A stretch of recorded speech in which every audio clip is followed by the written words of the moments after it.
this one here about 9 years ago, or maybe 8 now, which is kind of why I'm here talking to you today. So it won't be a tech talk. It's going to be about starting a startup and running a business and how that's kind of evolved for us. Along the way, if you have questions, I assume I can just hear you if you want to shout out or something. Otherwise, you can type them in the chat and I'll try and watch along there as well and be able to answer any questions from those as I go along. So feel free to interrupt whatever you like. It's a fairly decent talk I've got for you today. It'll go for a little while. So if I'm going too slow, feel free to send me a message, speed me up or slow me down if need be.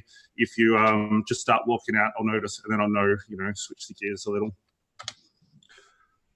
So what I want to start with first is just the company that we have now to give you an idea of what we're doing at the moment. And then I'll take you through the story of how we got here and what we're doing in a bit more detail. But this is what our company looks like right now. So it's a remote business. We have a team all around the world, and pretty much when we hire, we're just looking to hire the best person we can find, irrespective of location.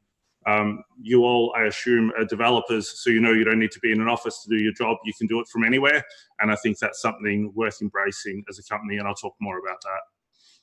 The product we build is called Clinico. So we just make this. It's practice management software for healthcare clinics. So basically, I'm trying to think in the US what they'll be called: physical therapists, osteopaths, chiropractors, kind of anyone in the medical space that's maybe not just a doctor or a specialist, but more what we would call allied health. We build software that manages their scheduling, tracking patient records, invoicing, billing, things like that. So clinics use it and they run most of their business off the software we make. This is a slightly old chart, but just to give an indication, so this is a SaaS business. And so far, fortunately, every single month we've been around, our revenue is higher than the month before. This is a bit of an older chart, and some of those spikes were actually because in the early days, when I needed some more money in the bank, I would do some special offers, like offering some discounts on purchasing packs of SMS credits, or we might offer a yearly plan and I'd push them sort of end of tax time to get a bit of money in the bank. So that's what the spikes are. But generally speaking, as a SaaS company, if you're growing month on month, you're going to have somewhat linear growth and consistent growth all going well. The other thing that's notable about our company is we haven't taken any investment. So I have no interest in raising money from VCs. We're completely bootstrapped. And that was a decision we made right at the start. And I think it's been pretty critical to shaping our business as well. I think that there's a lot of things that change in your company when you do raise money, and we decided to not go down that path. We don't want to have an exit. I don't want to get acquired. I don't want to sell. I quite enjoy what I'm doing. And as soon as you take money, you're sort of on that treadmill where within about 5 years, you're looking for some type of exit, which we're not keen on. So not only have we not raised money, but I wrote a blog post about it. And when we get approached by venture capital, which happens pretty regularly, if you have some traction and you haven't raised money, they reach out to you a lot. And I just link them to this and let them know we're not keen. So I want to jump back to actually starting the business, which was in end of 2010, it started. So I was working as a software development manager in a small software company. There was a team of 4 that I was managing, and I was working more in the sort of corporate enterprise world. And I was really disliking the work I was doing. It was tedious. It was not fun. The style of company was not one that I like to work in. And I was starting to look around to get another job somewhere else.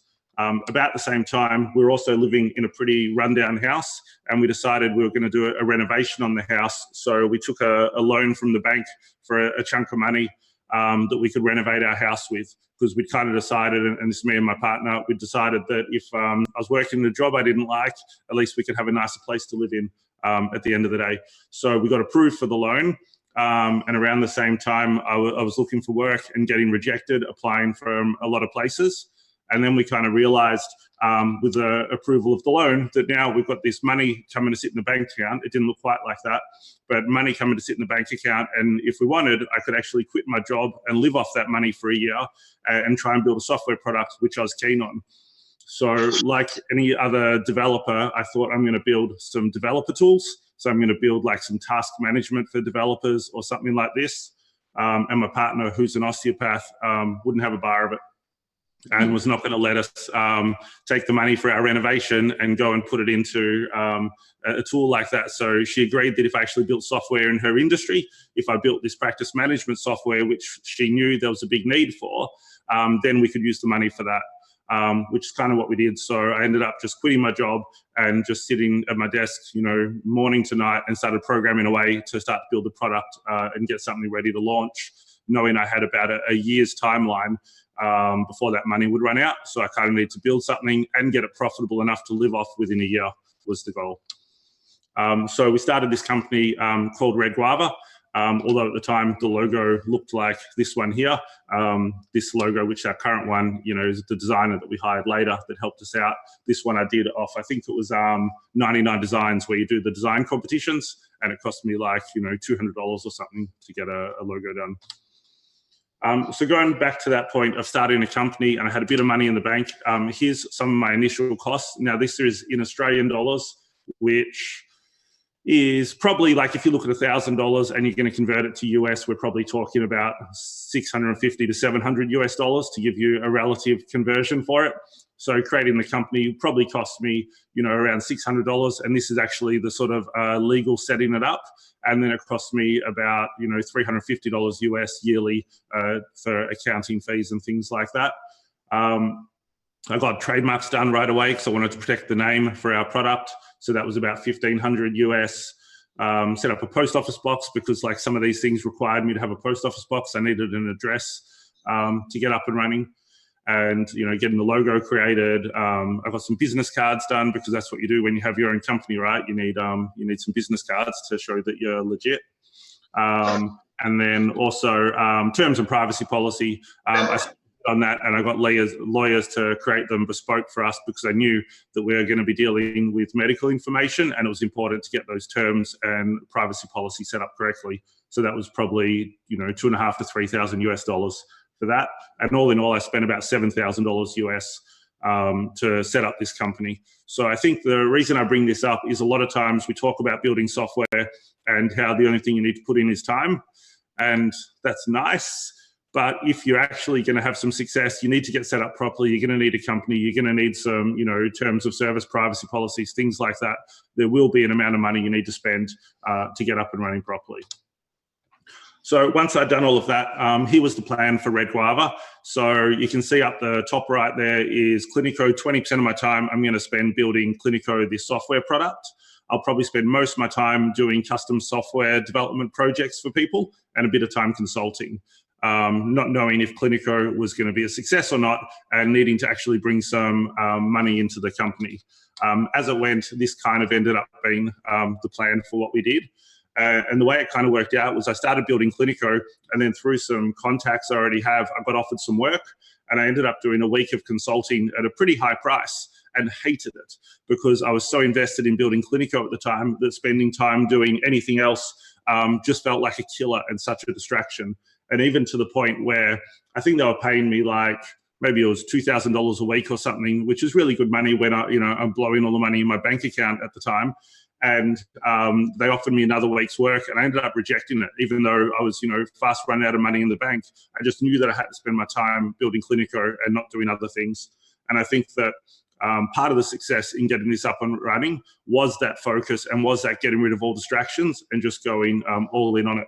I also think that there's no way I could have done it sort of part-time while I was working my old job. I think that actually quitting and being forced to work on it was a savior in hindsight. So why I actually built Clinico, there's a lot of talk in the tech world about if you're going to build a software product, you should scratch your own itch. And like I said before, I was kind of planning to build something that I needed, a software developer tool that I would use. But I think that's a problem. And that is that like almost everyone starting a software company is a developer, right? And you all have very similar problems. You all have developer problems. So if everyone starts their own company and everyone solves developer problems, you're going to have massive competition. I'll take a guess now and say that not many people listening here in this room are thinking I'm going to start a healthcare practice management system. And that's quite good for me. Like, I don't want to be competing with all these, new software companies and savvy developers doing cool stuff. I want to compete with with the behemoths or the old ones that have been around for a long time. So I think that, solving a real problem is a great idea. But if you solve a problem you have, you're going to be doing very similar to most other startups that are getting out there. So maybe it's worth, finding a problem out there that's not necessarily your own. For me, it worked well. It was my partner. So I had really good feedback on what to build. The other thing I found, and I can be honest about it, is I had no interest in building software for healthcare clinics. That's not exciting to me. That's not what I thought my life's goal and mission. And if you ask me, you're going to start a software company and build something that's successful, and it's going to be healthcare software, I wouldn't have been excited for that prospect at the start. But what I actually have found is that the type of software you're building is pretty irrelevant to what you do every day. The fact that I'm building software for a healthcare clinic doesn't change the fact that we're making decisions on scaling. We're fixing performance, we're fixing security, we're adding features, we're using new technology. All the stuff we do day to day probably doesn't impact so much by the fact that it's a healthcare system. So maybe the object in my system is called a patient and yours could be called a task or something like this. But after that, it kind of doesn't matter. So if you're also just looking for what's going to be the sort of sexiest topic or the most exciting topic, you might find that has pretty low amount of relevance to what you do day to day when you're actually building it.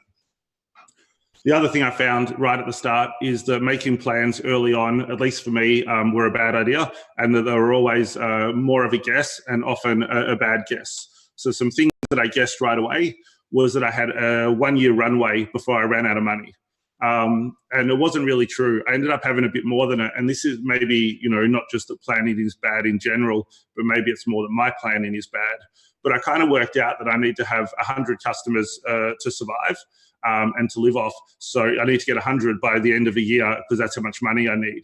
And kind of discounted the fact that when I have 50, I actually still have some money coming in. It's not like I just earn nothing until I hit 100 and then it all starts coming in instantly.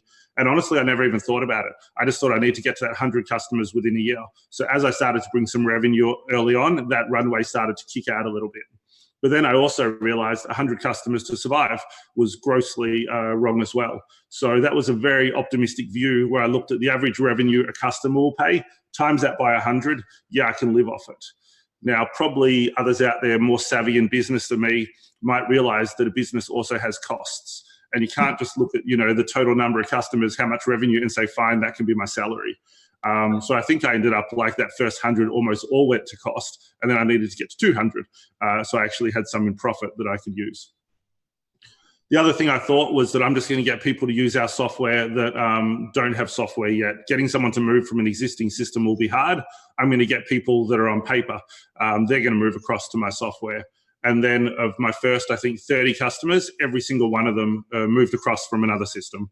And I was just wrong on how hard that was going to be. And it turns out people that use pen and paper are using it for a reason and are very hard to get across onto an automated system. And the last one I blame my partner for, and I feel tricked, is that she said to me, you should build some practice management software. We only need it to have treatment notes and appointments and you're done. It's so simple, just a few months work, finished, we're rolling in the money. And it's been like 9 years now, and I feel like we haven't scratched the surface of what needs to be done to build out this product and make it good. So I think that, maybe on that front, going into it naively was a good idea. If I knew what I was biting off, who knows if I would have actually done so still.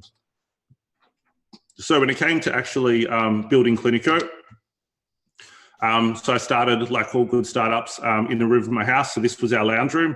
And we just cleared out the couch and everything, set up a desk, gave me a nice room in the house, put up some signage that my partner painted for me. So we had the company logo up on the wall. And I got to work and worked a lot of hours in that room.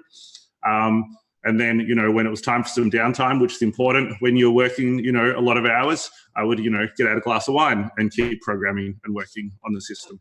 And I worked, pretty legitimately 9 a.m. to midnight, 7 days a week for about 7 months to try and get Clinico up and running and get something I felt comfortable to release. I think really notably as well, the runway helped. So I knew that I had a set amount of money in the bank account and that it was running out. So I couldn't mess around. You can keep building software till it's perfect, and that's a never-ending venture. But when you actually have, a timeline that you have to make money by, that can help you prioritize. So the fact that I had this runway made me realize as soon as I started building it, I need to launch something within 6 months. So I need 6 months to build revenue after I've launched it. So I think that was really good for my focus. And again, if I was just building this as a side project while I had a job and I still had money coming in, I don't think I would have ever launched something that I'd start charging money for. I think that this, was critical for me. So what I did after about 2 months in of building on Clinico, I created a pre-launch page, and it looked like this, and it was just really basic, did it myself, and it was just like, this is coming soon, put in your email address, let me know if you're interested. This was kind of, before there was all these systems in place to do this, and before there was some of that, questionable behavior where you put up a page pretending you really have a product and then people sign up for it. You say, oh, it's not ready yet. I was kind of upfront at least on this and said, it's coming on this date. Let me know if you're interested. And then I spent $100 on ads at that point. Even though I didn't have a product yet, I spent some money on Facebook and some money on Google ads. And I ended up with 150 email addresses entered into that page, which was really good. So when I got closer to being ready for shipping it, I emailed all those people and said, who wants to do the beta? 2 months before I'm going to offer a beta, you can get in and use it. And so many people were excited for this beta, and I felt amazing. Look at all these people that want to use this system already. And then I released the beta, and I was like, who wants to do the beta? And it went very quiet. So it turns out like all these people rely on this software for their business, and they don't trust me to run my beta system. But I did end up getting 2 customers to come on board in the beta, and they started using it, and I gave it to them for free during the beta. And in the end, that was fine. It was all I needed. And probably if I had more, the feedback would have been overwhelming at that time. So I had 2 people use it for real. I got tons of good feedback. I fixed a bunch of bugs, and that worked out okay. And I did the beta for 2 months. So it's been 7 months since I started developing it, and I launched the system. I set a date, and I knew what date I was going live, and I launched it that date. So far, 7 months work, a lot of work, and 0 revenue. So one of the things that's notable is I had like a list of all these things that had to be built before I launched. And because I'd set a hard date for launch, I just had to like get in what I could, and what I couldn't get in, just had to wait until, the coming months afterwards. And I ended up launching it with quite a few items that were my absolute must-haves, not in there for launch day. And those items are still not in there. And I think this comes back a little bit to the planning side of things, is it's really hard to know what's important and what's needed until you actually get customers using it and start to get customer feedback.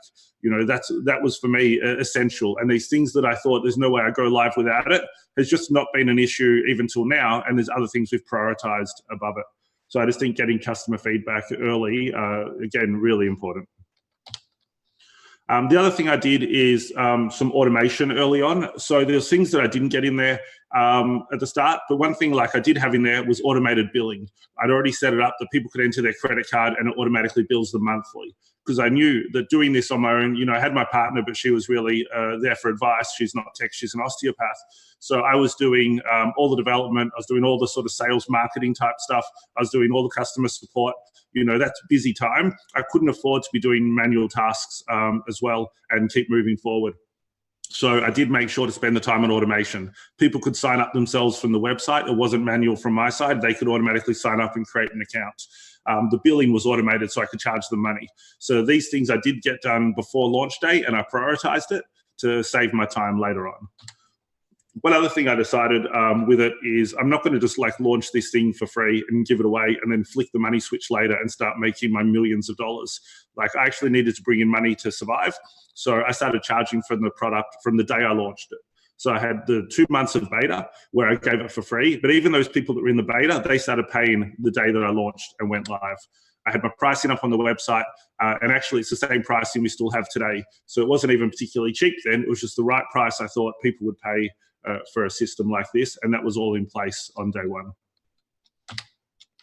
The other thing I decided early on was no discounts, no resellers, everyone paying, and that I value the service. So I strongly believed, if I look back at that pricing again, as a solo practitioner, one person business, if they're paying me $45 a month and I give them software to run their business, I give them unlimited support. I give them all the updates and all the reliability and backups. I'm earning that $45 a month. I don't feel bad to take it. I feel like I'm giving them way more value than $45 a month. So I don't need to give them a discount. I don't need to have anything free.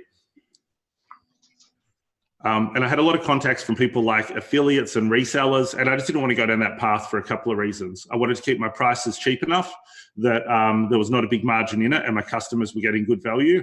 And I wanted to be in control of the customer support, the sales, the branding, that side of things. I didn't want that sitting with someone else that I didn't trust. So, I got lots of inquiries from resellers and affiliate stuff right away.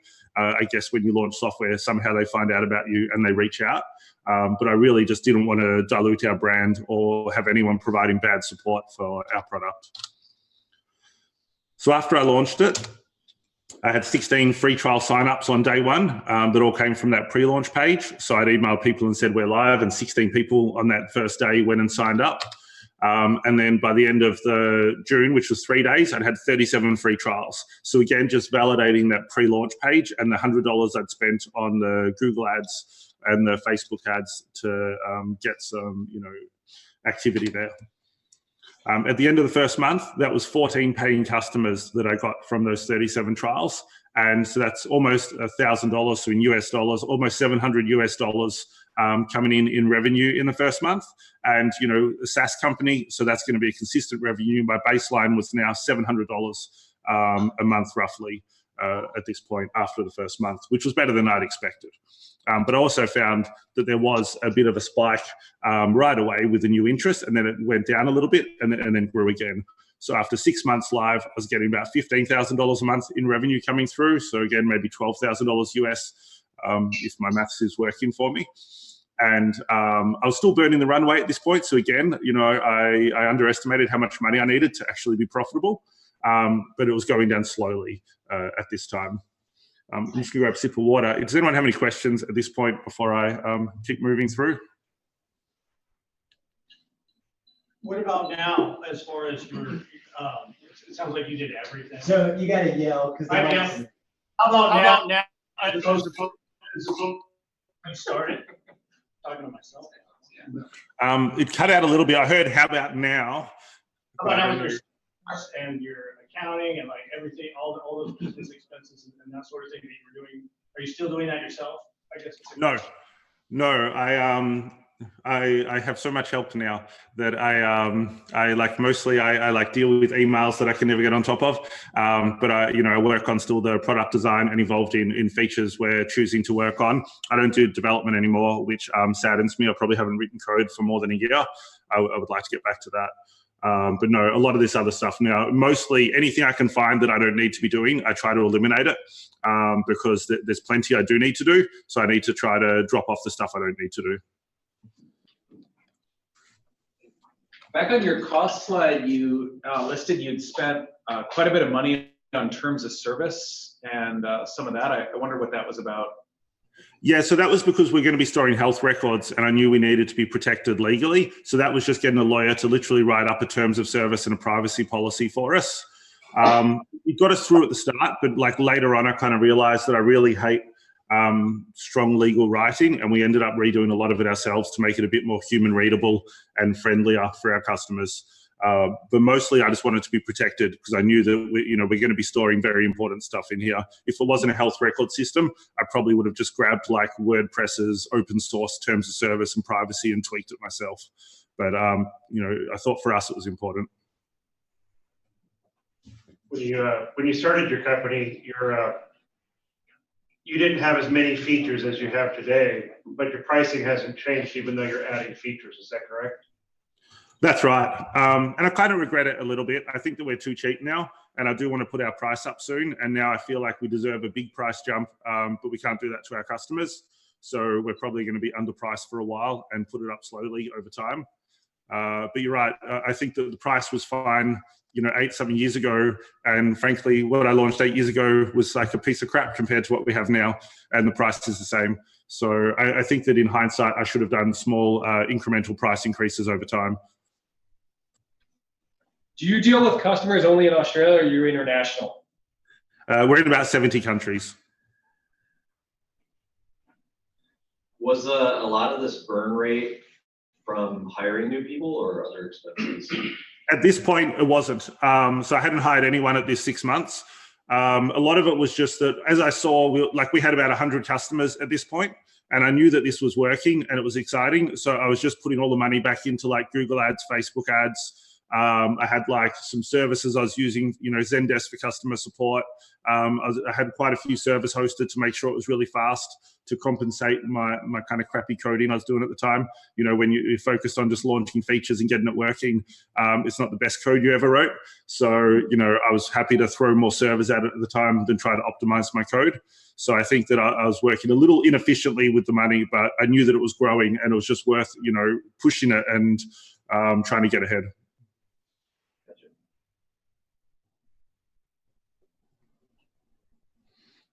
All right, I'll keep going ahead, but again, interrupt me if you want to.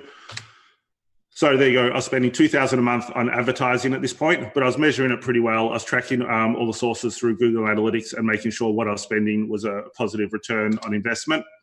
I went on a holiday to Vietnam in, I think it was January, February. So about 6 or 7 months after I'd launched Clinico, we were well overdue for a holiday. It had been like a year and a half of pretty intense time, or no, a year and a bit of pretty intense time.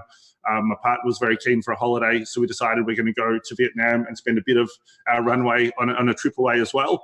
But it wasn't like a normal holiday at this point. I'm still doing this solo. We've now got 100 customers. I'm doing all the support, all the coding, all the bits for it. So we were like in Ha Long Bay, one of the most beautiful places in the world on this boat cruise.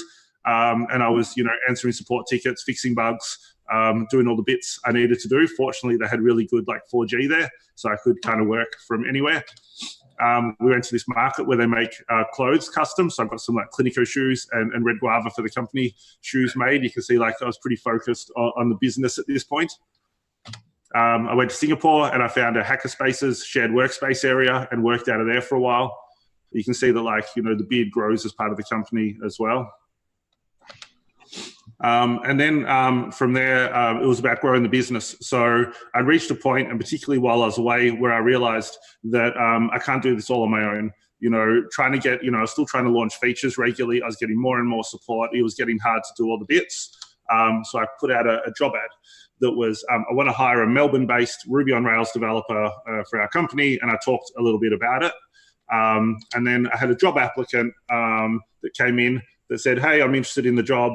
Unfortunately, I'm from Poland, which was, not what I was expecting. I was advertising explicitly for a Melbourne-based software developer. As you might guess from my earlier slide, I said we're a remote company. So this was kind of the catalyst for it. I explicitly wanted someone in Melbourne. I got an application from someone in Poland, and I considered it anyway because it seemed like a good application, and ended up hiring Bartosz, who is still with our business now, and was the catalyst for us becoming remote. And it wasn't, a big plan I had from the start, but in hindsight, I would say it's such a competitive advantage. The ability to hire people from anywhere is just so good. And the way of working with people remote is so good as well. And I'll talk a bit more about that later. But so I hired Bartosz as first developer. I'll come back to the hiring part. So then what do I hire next after a developer? So if you asked me before I started running a company, I would tell you I'm going to get another developer. I'm going to get a customer support person. Maybe I get a designer soon. Instead, I hired a bookkeeper. So this was that question you asked me before. My books were a mess by now. And part of having a SaaS company is you have a lot of small transactions. I was not reconciling them. I had no idea where my money was going, where it was coming in, where it was going out, tracking all this kind of stuff. It is in my bag. So I actually hired a bookkeeper and sort of admin person as the second hire in my business. And it was the best thing ever, because what I effectively hired was my time back. And at this point in the company, my time was really valuable, and now I just freed up a lot of it. So I almost hired myself in a way by doing so. And then I needed some more space because I hired this person who was in Melbourne, and I hired a support person in Melbourne at the same time as well. But, I was working out of my house and I didn't have the room. So the logical next step is knock out some walls in your house, of course. So I'd given up my lounge room already. Now my dining and my kitchen disappeared. So we knocked out the wall. We started to clean up the place a little bit. We're called Red Guava, so you got to, paint the walls red to feel like a company place. That's what my partner painting the walls. I think we had these 2 new people starting like 2 days from now, and we're like, shit, we got to get the place ready so they've got somewhere to work. Finished tidying it up. Then she started making some signage. We couldn't afford to like just go to printers or something like this. So she made us a sign for the wall, bought some new computers, got the desk set up, and then finally, ready, this is our office that people will come work out of for a foreseeable future, while we still thought we needed an office and couldn't actually afford one. So set it up in the house like that.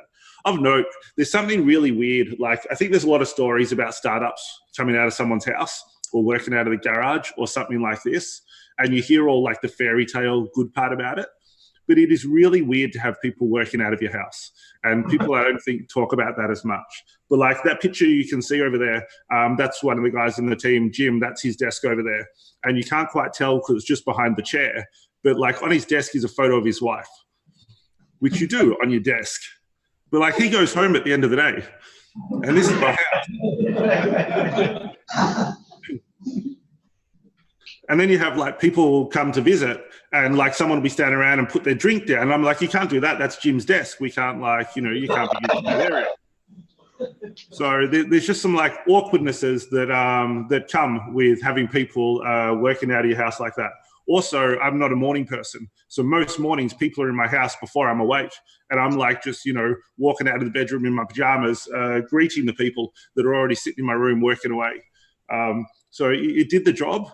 But, there's some weirdness to it and bits that people don't talk about. So like remote and no office, I would say I recommend it higher than this. So 1 year after launch, we've got 305 customers after a year. So I was aiming to have 100 customers after a year. We're on 300. We're getting $27,000 a month revenue, again, Australian. So it's probably like 22 US dollars. And we're a team of 5 at this point. Myself, my partner, Bartos in Poland, the programmer, bookkeeper, and a support person. And that's a year from launch. So things that helped us get to this point, I think Facebook ads, this is quite a while ago. So this is, at least 7 years ago or something. Facebook ads weren't so competitive then. They were pretty cheap. So I was getting good deals on Facebook ads. And Facebook ads were good because you can target people not even looking for you. With Google ads, I target people that are saying like, I'm searching for practice management software. With Facebook ads, I can target you because you're an osteopath. So it's a good avenue to target people that aren't even looking for the type of thing you're doing, as opposed to Google AdWords. I think it's a more refined search and probably people closer in the buying cycle. We've got a lot of word of mouth. We provided really good support, which was important. I had a focus on quality more than speed, and also improving the software really regularly. So that's kind of the story getting up and running. Obviously, there's a fair bit between then and today, but in the aim of not keeping you for 6 hours, I'll jump forward to today. I want to talk a little bit about what the company looks like now, and then what we're achieving now, and the way our company's working, because there is some things that are different to other businesses. So the products, Clinico, we spend all our time just building Clinico. We have 35,000 people using the system every day. It's used in 70 countries. We've got sort of paid customers in 70 countries. There's been 178 million appointments for patients put through Clinico to this point.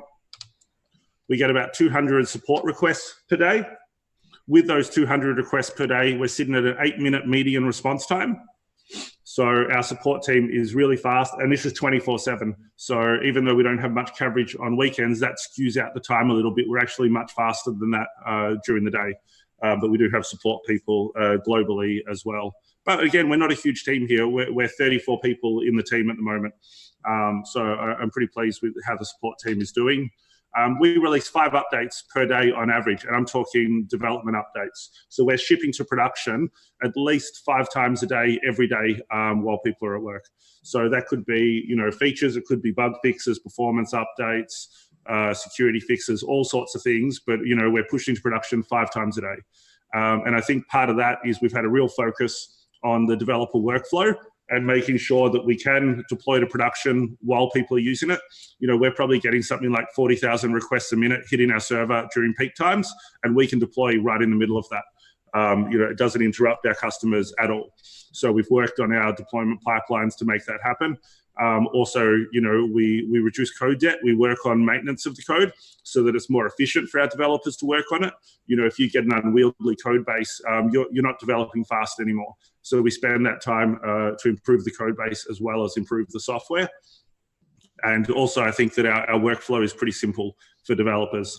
We don't tie it up with like policies and bureaucracy. They can just get the job done. With 40 requests per minute, what's your infrastructure look like? Are you just using EC2 instances, or how are you set up? Yeah, so ultimately it's EC2 instances. We were originally with Heroku, and then we had troubles with scale with them. So then we moved on to Engine Yard, who we're still with at the moment. So you probably know they're a platform as a service, but you have a fair bit of control over the servers as well. I think we run approximately 50 web servers with Unicorn. Then we have a main Postgres database with a number of slaves off it that we use as like read replicas. So we send a lot of read traffic to the slaves. So like our API, for example, will read off the slaves because it's only like 0.2 of a second behind master or something, and it's fine for reads. I'm trying to think what else is going on there, but ultimately it's all with Amazon, and it's all EC2 instances. Is there any more you want to know about that? How many EC2 instances are you running to take care of peak load? I think we're on about 50 web servers is my feeling. I think they're the mediums. I can't remember now. I'd have to check. You can always, if you're interested, email me for details on that front. But it's quite a few. But we don't change our sort of, we don't fire up servers and reduce them. Our growth is pretty predictable. And our loads, even though they're quieter, outside of Australia now, as they're still busy. So we just have a set number of servers. We're not bringing them up and down automatically or anything like that. What is your on-premise footprint like? I don't know what that means. What's on-premise footprint mean? Like, do you have a bunch of, if you have any development servers there at all, you do everything on the cloud? Oh, no, everything's in the cloud. So everything through Amazon, ultimately. We've been like that from day one. I had bad experiences with on-premise service when I worked in the corporate space. Like, when you need to upgrade a hard drive or something like this, and it's a huge effort and downtime. So I just was reluctant this time. And I think that, we pay a little bit of a premium for the way we do it, but we only have 2 ops people.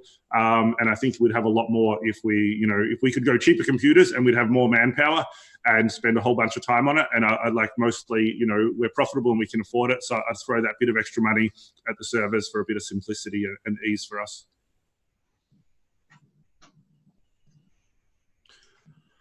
The picture I have at the moment is the space that I'm in right now, if you recognize it. So this is actually on my property. I have a barn that I renovated and turned into like an office and meetup area. So because our team is remote, we do meetups maybe a couple of times a year. So this is one of the meetups we had in November last year, where a lot of the team comes out and we just hang out for a couple of weeks and work together and get to know each other a bit better. I think I'll cover on it more, but being a remote team, you don't want people to feel like contractors and isolated. You still want to feel like a real team. And for us, the meetups are absolutely the key to that. Getting together, eating, sleeping, all this sort of stuff together is really bonding. And I think it's a big part of why our team, work together and operate in the way they do, is because we do these meetups like we do in a pretty sort of casual affair. So coming a little bit to how we work. So like I said, 34 people in the team, spread out around the world. So we have quite a few in Australia, not so intentionally, although on the support side, we do need to cover more Australian hours for customer support. But again, it's just hiring the best people we can find wherever they are. So we've got quite a few in Australia. We've got 2 in Malaysia. We've got 1 in Greece, 2 in the UK, Portugal, Brazil, Canada, US, all over the place, just wherever we find the best person. And we have no managers in the company still. So we're 34 people, 0 managers. The closest to a manager would be me. But I would say I spend less than 1% of my time doing anything you'd consider managerial work. Frankly, I don't think I hope there's no managers sitting here listening, because I'm not so big on a management role. At least in a company our size, and maybe for the foreseeable future, I don't see it as such a valuable role. And I think it has too many drawbacks. I think that by removing the sort of accountability from people, that's a bad thing, and that hampers work in a negative way. If you're working on a task and you're responsible for that task, you do a good job. If the manager is micromanaging you and allocated very specific things, you've got to deliver what the manager asked for, but ultimately the manager's the one on the line for it. And I think that takes away some of the enjoyment of work and maybe some of the quality of it as well. So we haven't brought in managers mostly because we've never felt a need to, and I can't see it something that would come in the foreseeable future for us. We don't have meetings. So this is a big one in the software development world. And again, maybe this is a polarizing view, but damn, I hate stand-ups. I think stand-ups are like one of the worst things to happen to developer productivity. You know, having a meeting every single day, whether you need it or not, is craziness to me. And even worse, there's like no good time to have a stand-up. You know, if you're going to have your stand-up at 9:30 in the morning, no one is doing work before 9:30. Because as a programmer, you've got to get in the zone to do your work. If you've got to stand up at 9:30, then if you get in at 8:30, you're going to make a coffee, you're going to hang around, you're going to wait for the stand-up and waste an hour. If you make it at 9 o'clock, there's always some people that are going to get in a little bit late and everyone's standing around waiting for them because, you know, my experience is developers are not always morning people. So I think it's really hard to find a time for it. It's interrupting when you do have it. And then you have issues like, there's like 3 questions we ask in a stand-up, right? Like, what did you do yesterday? What are you going to do today? And is there anything blocking your progress? And the last one I probably have the most, you know, objection to, is there anything blocking your progress? Like if someone in my team had something blocking their progress and they waited till the next morning to tell anyone because that's what we ask in the stand-up, I would be so mad. Like seriously, if there's something blocking your progress, like deal with that shit right away. Don't like wait for your stand-up in the morning to have a chat about it. So I like really question the purpose of stand-ups. I think that you can have a more transparent way of working where people know what you're working on. Like for us, if you're working on code, open a pull request as soon as you start working on something. A pull request isn't that you're finished. A pull request is that you've started working on something and we leave it as in progress. And then we put a flag on it to say ready when we want a code review. That way, anyone can go into GitHub, look at the pull requests and see what's going on at any given time. You don't need to wait to a stand-up for it. And also, you know, if I want to know the progress on a task, a development task, I'm going to trust so much more to look at your code in a pull request than I am your summary of it in a stand-up meeting. The code's not going to lie. The code is going to tell us exactly where this task is at. So I think that always having that available, always having that information there is a good thing. Not waiting for, you know, any roadblockers is a good thing. And then as far as what you're going to do for the day, like, frankly, I don't know what I'm going to do the rest of today. I don't like to plan in advance. I like to have that flexibility. And I certainly don't want to commit to it at the start of the day either. I would like that to be a bit open. So we don't do stand-ups. We don't do any meetings. The last time I've had a meeting with our company must be a year or something. And then maybe, I don't even know what it would be for. We just don't find a need. We do all our work asynchronously. We use Slack to chat.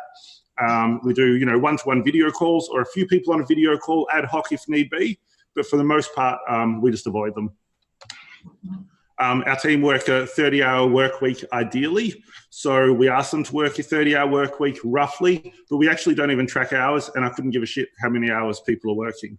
You know, I know that if I've got a developer in our team working, if they did 30 hours last week, how does that help my customers?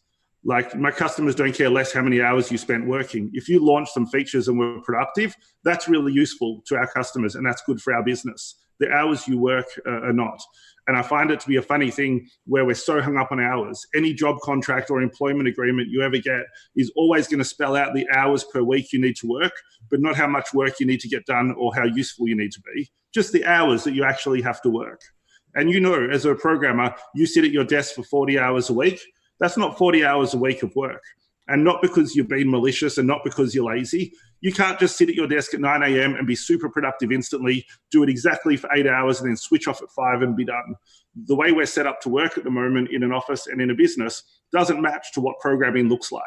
And mostly that's because it's been set up from like industrial era when that was the good hours to work on an assembly line. And now we say, well, it worked on an assembly line, must also work for a programmer. And surprisingly, there's a disconnect there. So in our company, we ask people to work about 30 hours, but we don't track the hours and we don't actually care what hours they work. More so, I care people are just adding value and getting stuff done for our customers and being useful. So with that, flexible working hours, I don't care when people work. They can just work whatever hours they want. It's completely irrelevant to me, and particularly being a remote team, even more so.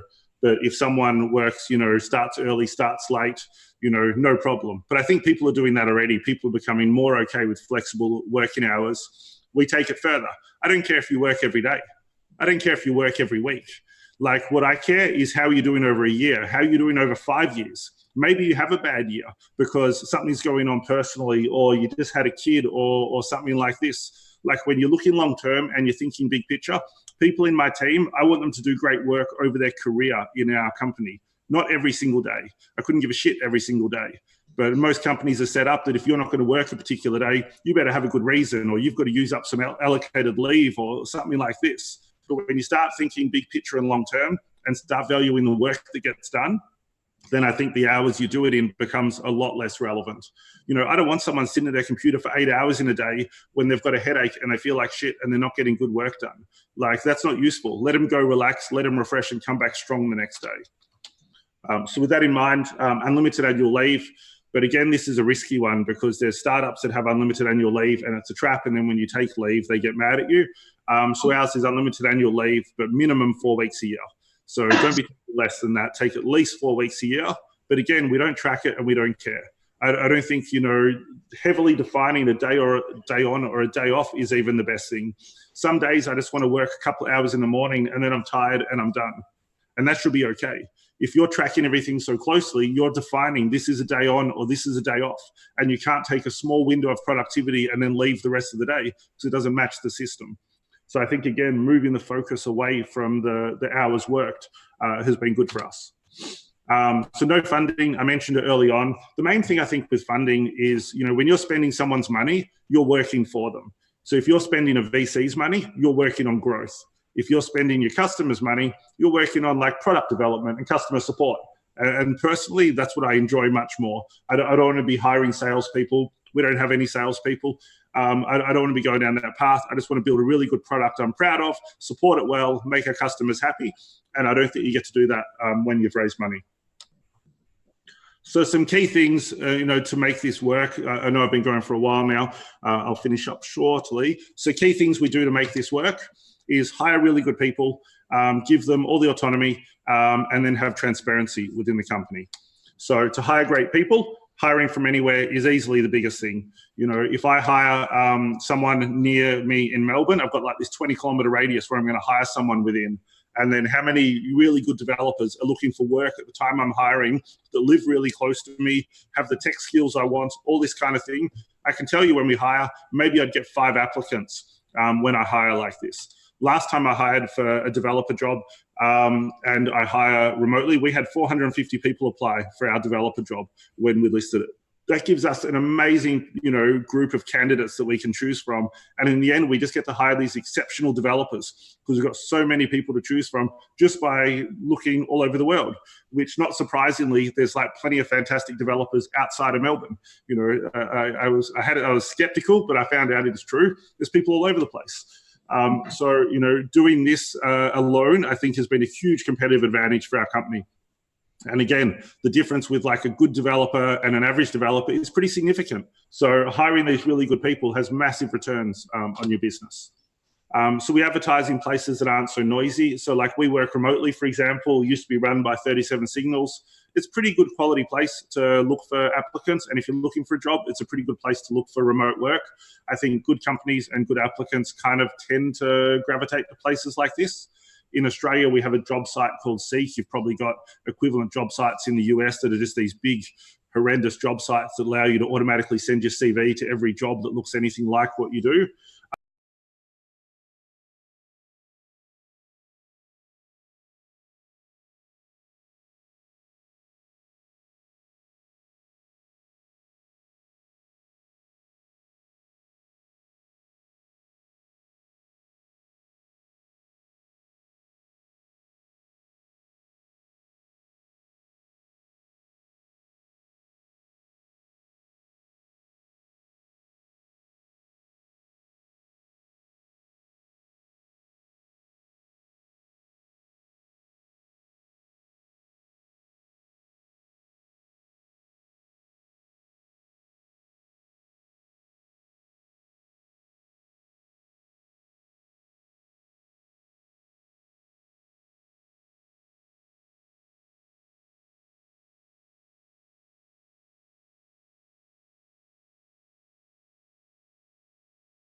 get around to those high priority things. But I'd much rather people working on something they want to work on than what we deem to be, the most important. The other thing is we peer review. So we do this. So for 3 double dancer emoji, I don't know how that became a thing, but it is. So you either get a thumbs up, or if people really like it, you get the 3 dancers emoji. And that means you can merge it, ship it to production. Or if you get a thumbs down, then you've got to fix whatever people are saying about it. And this is our process. Like if you've got a pull request, you branch off master, you build it, you ask developers for a review. If you get a thumbs up, you ship it to production yourself and done. There's no more process in there than that. So we just make sure that developers are thinking through what they're working on, and the people reviewing it know that it's important to do a good review, and not just review the code, but review what they've chosen to work on as well, to make sure that's a good idea. And then we have trust. Like, I'm not micromanaging, I'm not checking on people. I don't do performance reviews. I don't evaluate our people doing work, because I just trust they are. I know I hired good people. We have a good environment for them to work on. Why wouldn't they be? So I don't need to check on it. We have transparency in our business. So the company financial information, revenue, things like that, we share that with the team all the time. I think that if people are going to be making their own decisions and have autonomy, you need information to be able to do so. There's no point someone in our support team being able to decide if they should give a customer a refund or not without actually understanding, can we afford it? What's our profit margins? All these kind of things. So I think that if you want to empower people and have them be decision makers, you've also got to give them the information they need, to make good decisions. We can see each other's work. So in GitHub, every coder, all their work is as a pull request all the time. Support tickets, our support team sort of peer review each other's support tickets just the same. So we kind of got inspired from the developer workflow and use that for support, where they now do sort of peer review, support ticket review of each other's tickets. All of our chat that we do is going to be in Slack, so anyone can catch up on conversations going on. Pretty much we just have the company open for everyone within it. There's no divide between support team, development team. Everyone chats together. Everyone's involved. If a support team gets an inquiry that someone wants a feature and they think it's a really good idea, they'll go harass whichever developer they think is most easily convinced to work on it and try to get it happening. There's no set process on that or no divide.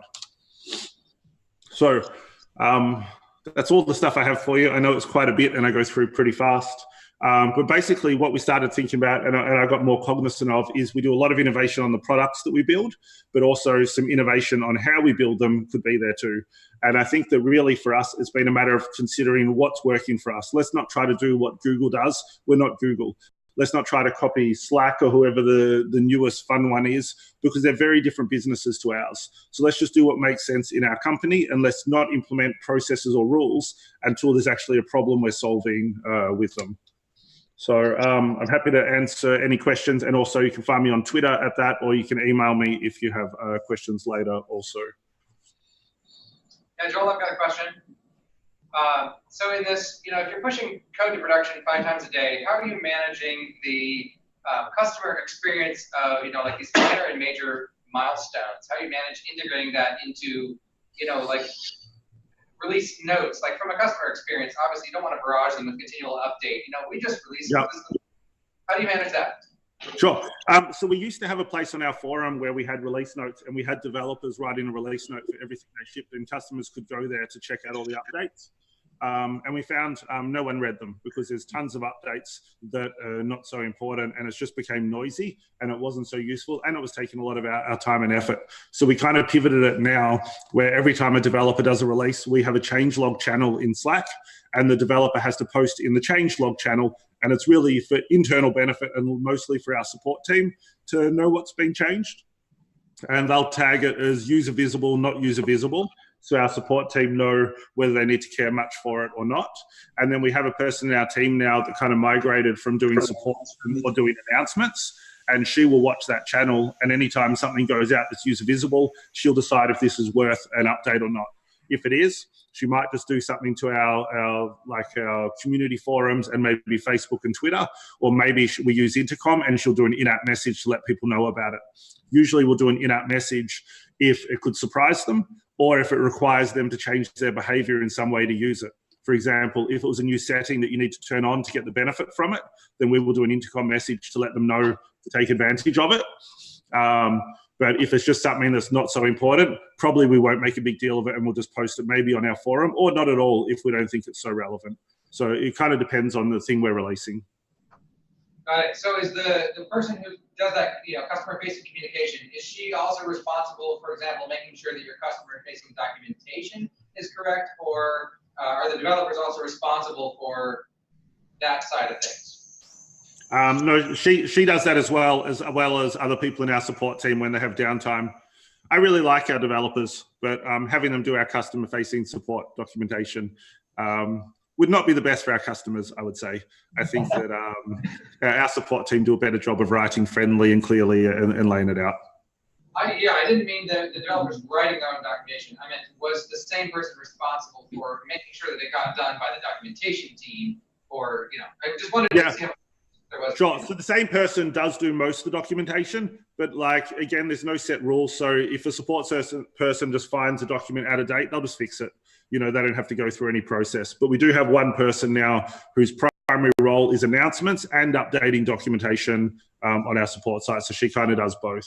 And as well as reading that change log, if anyone's got a big change coming that's significant, they'll usually reach out to her first and say, hey, I'm going to release this change soon. Do you want to get your notes ready so that you can have something ready for launch of it, and give her a heads up in advance. So for small things, it doesn't matter. But I'm trying to think of an example of one that we released where we've done this heads up for it. So we're getting HIPAA compliant at the moment, so we can be in the US more. So in advance of releasing the HIPAA compliance, we've already, she's been working on documents in advance this time, instead of just waiting to see that it happened. But a lot of times we don't get advance notice because we're developing so fast and there's so much going live. It's not realistic just to warn everyone, and some changes happen pretty ad hoc. So a lot of it just goes live and she finds out when the developer notes it, and other times there's some warning in advance. Thanks, Joel. I've got a question about salaries. Sounds like you're pretty hands-off and you don't do performance reviews and you don't have managers. How do you determine salaries and raises? Sure. So I don't think salary should be tied to performance. I think that everyone in our business should do a really good job, and I think everyone in the business should be paid well. I don't think you should get paid more because you do better. And there's pretty good evidence around to show that incentive type salaries actually have a negative impact on performance. Not even they don't help, but they have a negative impact on performance.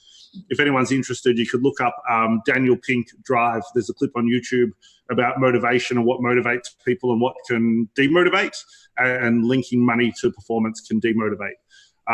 So mostly we just try to pay everyone well, and I just, I'm not reviewing people. People are just doing well, and if, something was wrong or they're not, it kind of just bubbles to the surface in some way and becomes obvious, but it's not a direct link. So I have everyone on a good salary above market rate, and then at least yearly I just review them and bump them up if it seems appropriate that they should be a bit higher, or to try and at least compensate for inflation, but it's not directly tied to performance. The other part of the salary that's very hard is internationally. You have people living in different countries with very different costs of living. So trying to strike a balance of fairness for salaries is something that I'm forever struggling with, and don't necessarily have a good answer for. I try not to, I won't pay relative to the country. I think that penalizes people too much in a lower GDP country. So all our salaries are pretty close to each other. But for example, US developer salaries will be a bit higher than others, just because I think cost of living and other things justifies it.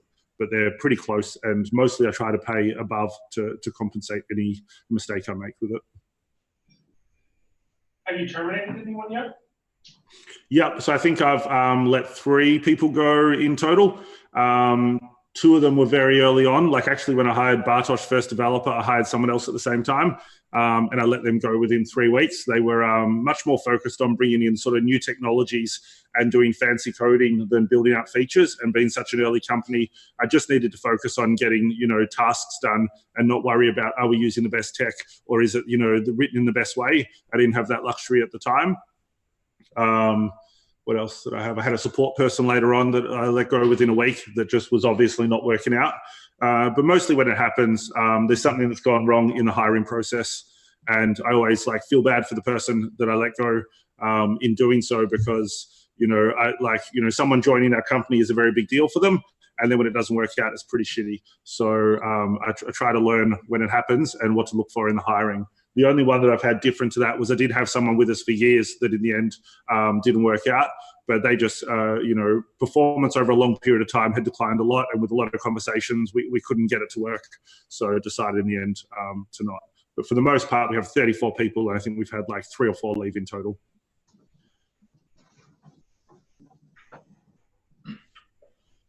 How do you handle your support response times being so good with people having like flexible schedules? So the support team kind of get together and work out a schedule for coverage. They're really good. We cover 24 hours a day, 5 days a week, but that was never a mandate from me. The support team just between themselves decided to start doing it because our customers needed it. And they generally do start to schedule themselves on a pretty regular schedule, but they can obviously change it whenever they want, and they just cover for each other, which again, they don't have to. There's no mandate that we provide support all the time, but just naturally our support team have gravitated. They've set themselves up a calendar. They do put on the calendar when they're going to be working, but don't feel completely beholden to it. They can change, they can still take days off and just let people know, but they work more structured than our developers do to handle that. Why didn't you hire Jeff? It would have stifled his new business he started. Fair enough. So with everything you know today in your technology stacks and using Engine Yard, would you use any different technologies, or do you think you would use the same stuff that you started with 9 years ago? So one of the things I chose early on was we started building in Ruby on Rails. And that was hard for me because I was a sole developer at the beginning, and I was actually a .NET developer and had never touched Ruby on Rails before. But I watched that like 15-minute clip that DHH had made about making a blog post in 15 minutes. And I was like, holy shit, that'll take me like 2 weeks in .NET. So I'm going to use Ruby on Rails for it. And I think that was a really good decision at the start because, I don't know, it was easier to hire good developers for Ruby on Rails than it was for .NET. There was a lot of, I would say, less enthused developers in the .NET space than there was in Ruby on Rails at the time. And I think generally using a modern tech has advantages for hiring. If you're using a technology that's popular and fun, then chances are you get people that are a bit more passionate, have recently skilled up in their learning, and it is easier to find a more interested developer.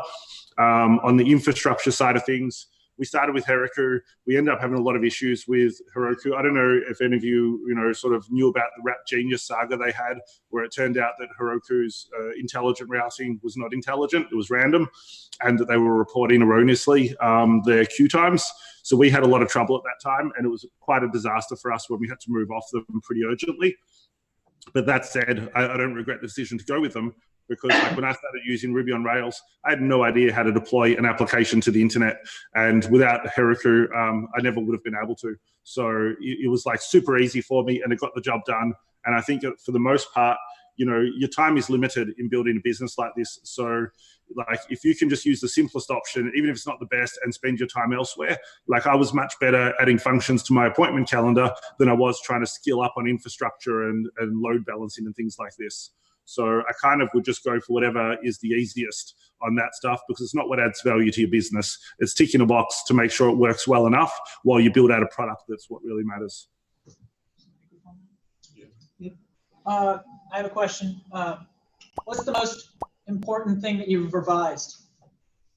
Revised? Yeah. I think salaries was one. We used to pay more relative to the countries people were in, and then we changed that over time. We also had a similar thing with support people where we kind of paid more relative to industry rates for support at the start. But over time, we realized that like support is a massive part of our company. Our team do an amazing job, and generally support is undervalued. So we shouldn't be paying them less just because that's the industry standard. So we gave pretty significant pay rises across our support team at one point, where we became more self-reflective of that. I don't know what else we've done sort of a significant revision in. I think that things sort of just iteratively step along, and like they've probably we've changed a lot now than what we were at the start, but I think it's such small incremental changes that I couldn't think of it overall. Maybe that the first hire was remote when I was planning to hire in Melbourne was a good one. Thank you. How have you handled leadership within the company? It sounds like you have very, very flat structure. When you say we making these decisions about salary and such, who is that team, and how do you determine who's on and off that team? So on the salary front, it's mostly me that does that. So maybe when I say we, I'm being nice, and it's me that chooses the salary. I don't know. It depends on the kind of things. Like stuff like salary, I choose. Maybe some big direction stuff for some big features we need to work on. Like if we're going to do HIPAA compliance like we did, that's something that will come from me. So there's some top level stuff that I would do, but, I'm not choosing our tech stack. The developers will do that, together. Or, even a lot of the features we work on, that's stuff that just gets discussed within the team, and there's no set leaders or anything like that. I think that probably part of my role that's important is like, what's our company here for? And we kind of ended up distilling it down to three things. We want to build really good software. Again, I don't want to have an exit from this, and in 10 to 15 years time, I just want to be really proud of the software we built. So that's a big goal for us. And I think our team really have the same feeling. We're interested in exploring different ways of working and sharing that if it's successful. So, the fact that we don't care about hours worked, the fact that it's remote, all these kind of things has worked really well for us. And I'm keen to share it because I believe that people in our team's lives are better because they work in this way. I believe our company is more profitable because we work in this way, and that it's crazy that there's still so many companies working in such an archaic way, and it's not good for the bottom line. It's not good for the employees, and they still do it. So I feel like we do some good in the world if we can explore different ideas and share it.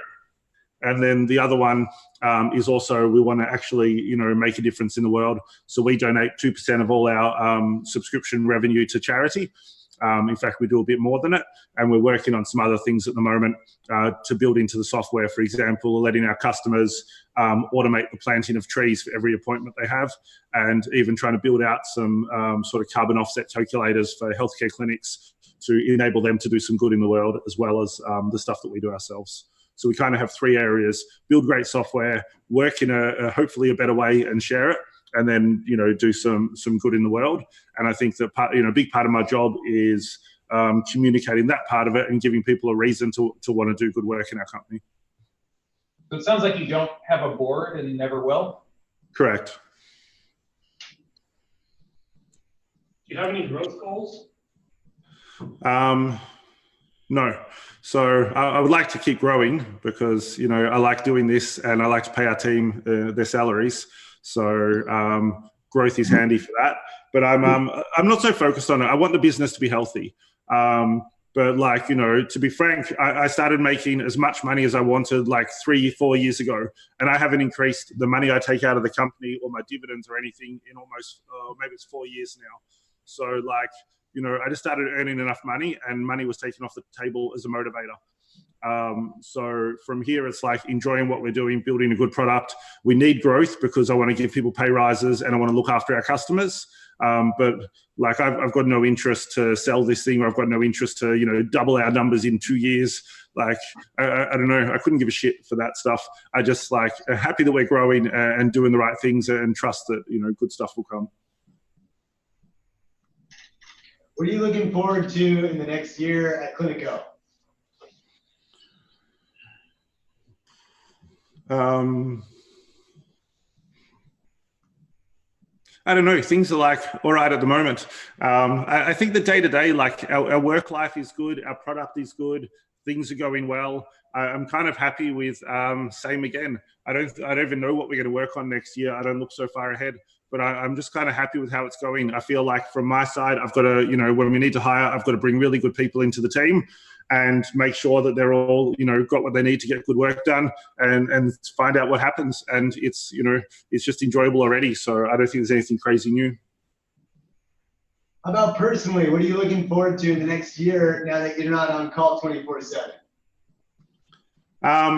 I've had a busy year this year. So we've done a few conferences where we sort of exhibited, which we haven't done in the past, and I've attended to them. And I've done quite a few talks this year as well. So I wouldn't mind a quieter year next year. But other than that, I don't know. I feel like, my work life's pretty good. I have 2 daughters. I've got a 5-year-old and a 1-year-old. And because of the nature of this flexible work, I get to spend a lot of time with them. So I'll enjoy that more in the coming year as well. It sounds like it's really critical that you hire good people. Can you tell us a little bit about your hiring process beyond just being remote? Yeah, so hiring people is really hard. You know, and especially with us, we get so many applicants that we end up passing up on really good people, and it's really hard to work out who's going to be the best fit to join your company. And when I say really hard, I mean impossible. You just don't know. So all your hope is that the top group that you end up narrowing down to probably are all fantastic, and that any wouldn't be a mistake. And then you just do your best, and hopefully that works out. But the actual process. So let's talk the last developer hiring. We had 450 people apply. And that's too many interviews to do. So we go through all the applications. We basically ask people to send us a nice, friendly email. I can't remember if we ask any extra question or not. We might have a little question in there. And we say, don't send a resume. I hate resumes. Resumes tell me who's good at writing a resume, not who's a good programmer or would be fun to work with. So we say, don't send a resume. Send us a nice, friendly email. And from that, we probably get it down to maybe somewhere between 50 to 80, down from that 450 of applications that stand out. And then I do interviews with all of those. So I probably did 80 odd interviews in that last round.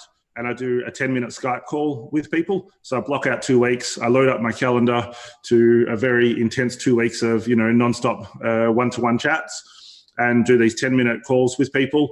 From that, I try to get it down to less than 20, so that I can maybe do some sort of tech task, development task to get people to work on and see what their skills are like. Because in my video call, I'm really just trying to work out, are they nice? Do they care about what they do? And do they seem smart? Those are the things I'm trying to work out. And I think that without any specific questions, it's not so hard to do that bit of it. If you talk to someone one-on-one, within a minute, you know if they're nice or not, and if you like them. You don't have set questions to ask or set criteria. Maybe it's like, how their face looks or what's in their eyes or who knows what. But you can tell pretty quickly if someone's nice or not. You guys chatted to Jeff, obviously, he's a nice guy. I knew that when I first chatted to him in my video call. It's very obvious right away.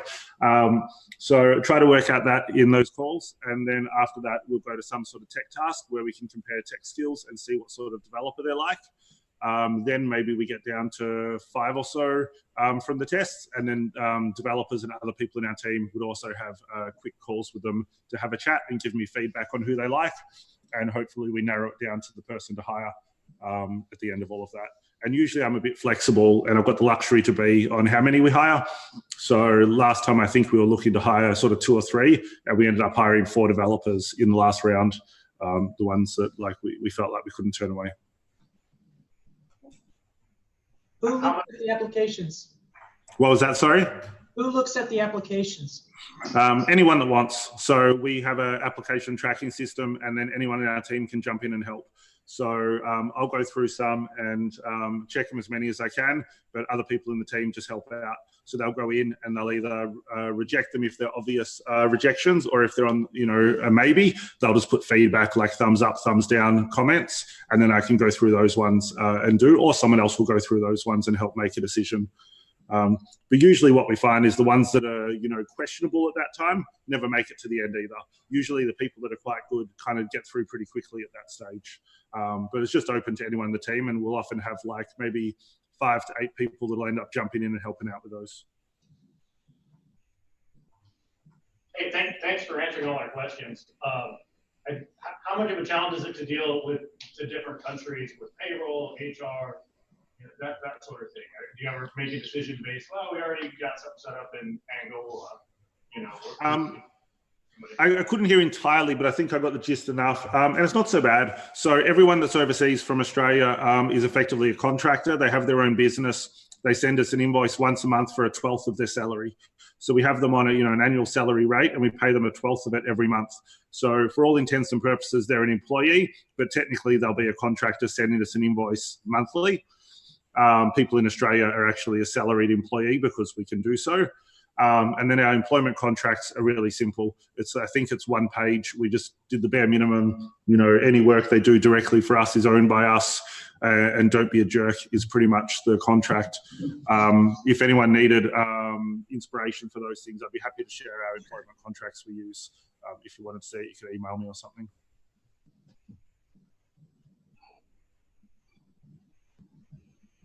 Awesome. Any last questions?